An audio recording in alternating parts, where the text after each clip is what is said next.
রাজ্যেই চলছে পেট্রোল ডিজেলের সাময়িক সংকট।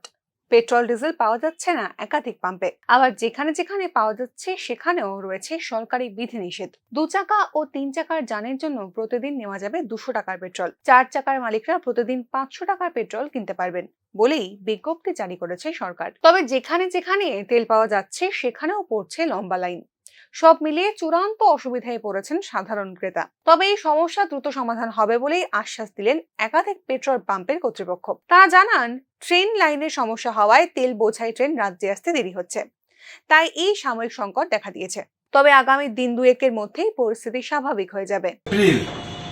আমরা ওই লামডিং এর কাছাকাছি মানে পাহাড়ের কাছাকাছি হয়ে থাকা কি করে রে আমাদের 10 না আউটলাইন হয়ে থাকা ওয়াগন আউটলাইন হওয়াতে আমাদের ড্যামেজ দিছে,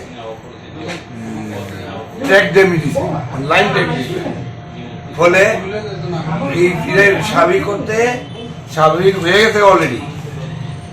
প্যাসেঞ্জার ট্রেন অলরেডি কালকে অবশ্যই আয় বসছে। এখন প্যাসেঞ্জার ট্রেনে আওয়ার পরে নিয়ে ওরা লাইট বুস ট্রেন আইব, তারপর আইব মিডিয়াম ট্রেন, তারপর আইব হেভি ট্রেন। লাইট ট্রেনে আয় পড়ছে, মিডিয়াম ট্রেনেও আয় পড়ছে।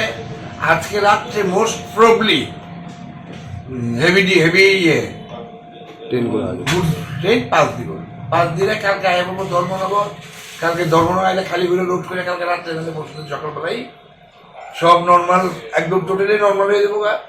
তার জন্যই আমি আমার সমস্ত ত্রিপুরাবাসীর কাছে বিনীত অনুরোধ, যাতে না করে, ত্রাস সৃষ্টি যাতে না করে। তেলের কোনো ঘাটতি নাই, তেলের ঘাটতি তো উঠতো, তাহলে সারা ভারতবর্ষের ঘাটতি দিত, শুধু ত্রিপুরার উত্তর একটা রাজ্যের ঘাটতি থাকলো না। এই তীব্র দাবদাহে পেট্রোলের জন্য লম্বা লাইনে দাঁড়ানো নিয়ে অস্বস্তিতে রাজ্যবাসী। তারা চাইছেন যেন দ্রুত সমাধান হয় এই সমস্যার। Bureau report, news now.